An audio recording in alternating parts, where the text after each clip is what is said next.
So here you can see Catorina is very relaxed and just watching out, looking at the ocean. And this is a process of gratitude. We say meditation is listening, prayer is thanking the universe. So in this position, Catorina is just going through her mind in all 7 areas of life where she is completely content.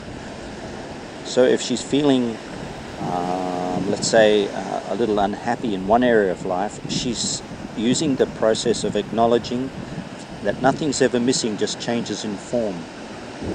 And acknowledging that even though she may not have everything the way she wants it, the universe or nature is providing everything that she needs exactly how it's meant to be.